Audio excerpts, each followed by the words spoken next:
Assalamualaikum warahmatullahi wabarakatuh.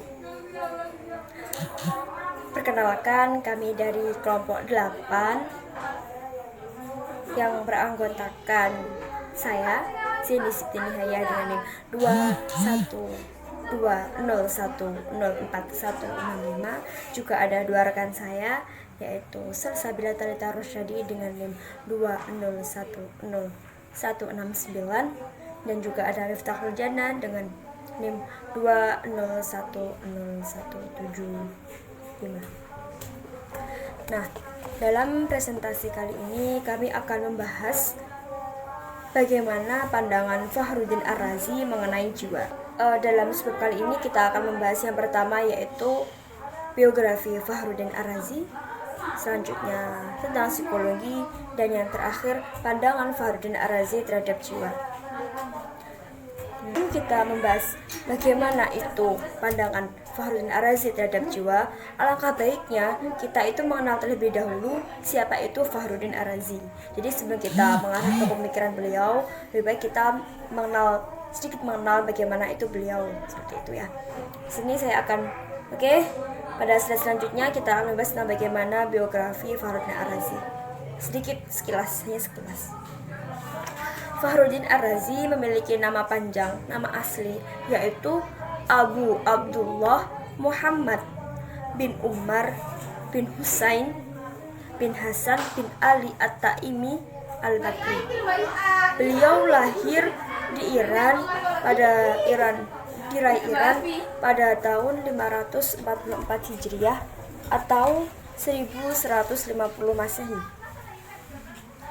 Beliau merupakan salah satu pemikir besar yang lahir setelah Imam Al-Ghazali. Beliau merupakan pemikir pada abad 16 Hijriah ya. Beliau juga memiliki banyak sekali karya. Salah satunya yaitu ada bidang psikologi. Ada banyak sekali karya, ada berbagai macam karya yang beliau karang. Ada ilmu psikologi, ada ilmu kalam, ada nahwu, pokok banyak sekali. Cuman ya itu salah satunya kita berfokus pada psikologi. Karya yang beliau karang itu lebih dari 200 karya jika di sumber yang kami dapat. Mungkin bisa jadi lebih banyak sekali karya beliau yang melebihi dari yang kami dapatkan. Seperti itu. Yang mana karya beliau itu menjadi salah satu sumber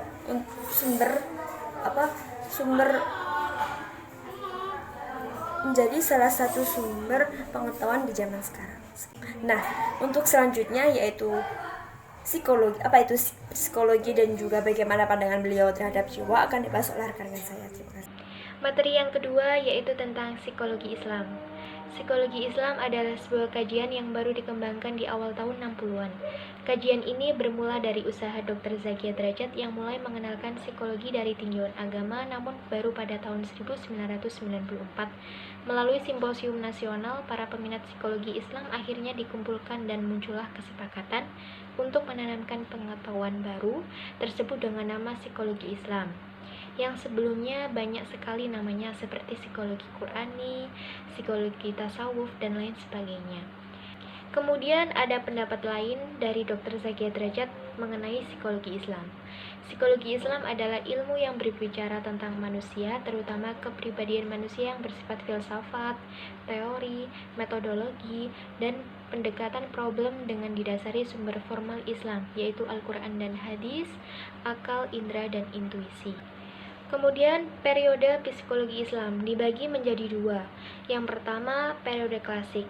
Dimulai sejak Islam ada sejak zaman Nabi Muhammad SAW masih hidup.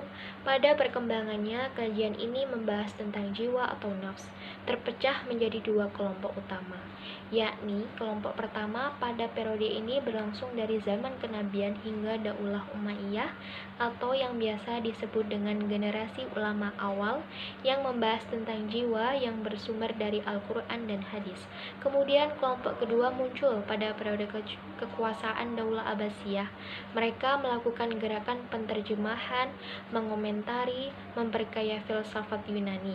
Selain yang digunakan Al-Quran dan hadis, kelompok ini juga memanfaatkan filsafat Yunani yang telah direvitalisasi sebagai landasan mengkaji jiwa. Kemudian periode modern, berawal sejak tahun 1950-an.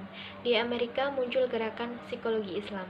Gerakan ini muncul karena adanya dorongan, tuntutan nyata untuk mengatasi krisis yang dihadapi umat manusia yang terus berlanjut.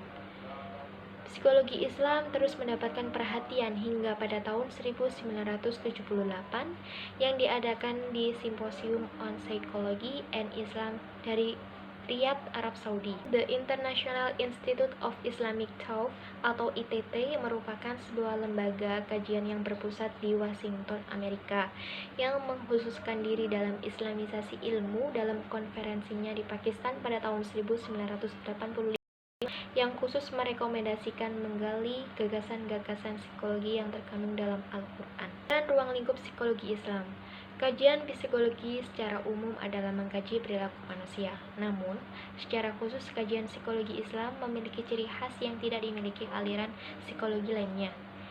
Menurut Baharudin mengungkapkan bahwa psikologi Islam adalah sebuah aliran baru dalam dunia psikologi yang mendasarkan seluruh bangunan teori dan konsepnya dalam Islam.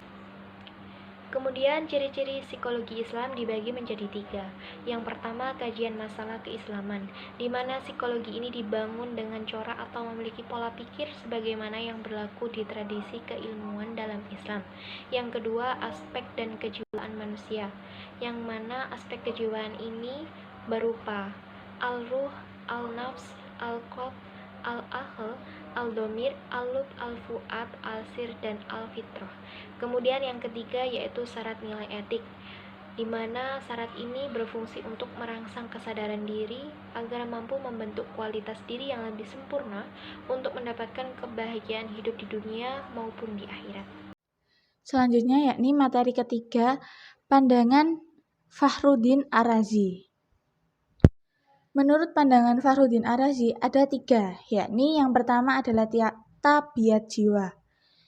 Beliau mendefinisikan bahwa badan dengan jiwa itu berbeda.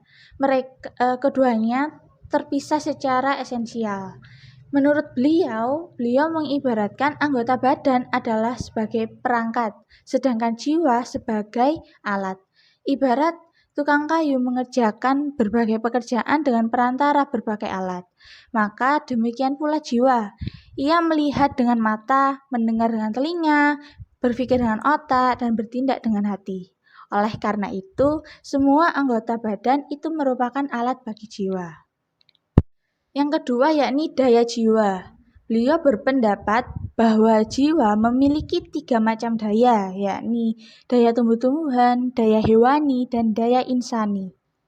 Daya-daya jiwa manusia meliputi daya berpikir dan merasa, serta daya untuk berbuat.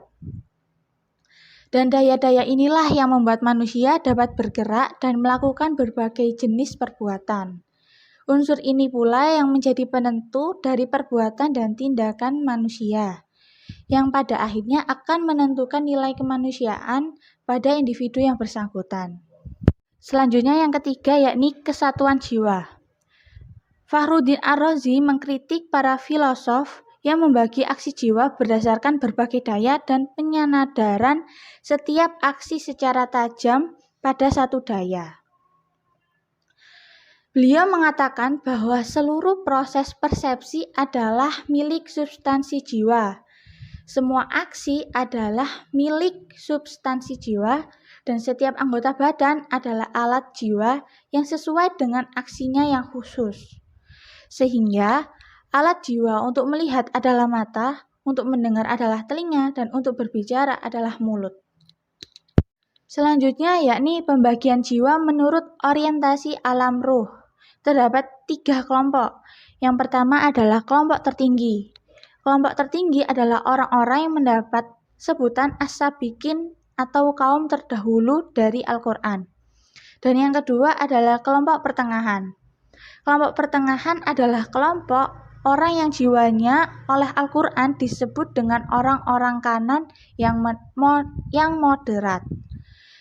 Yang ketiga yakni adalah kelompok ketiga. Kelompok ketiga adalah orang-orang yang berorientasi ke alam yang paling rendah dan tenggelam atau golongan kiri dan zalim dalam pencarian sesuatu untuk dirinya. Demikian presentasi dari kelompok kami akhiri. Wassalamualaikum warahmatullahi wabarakatuh.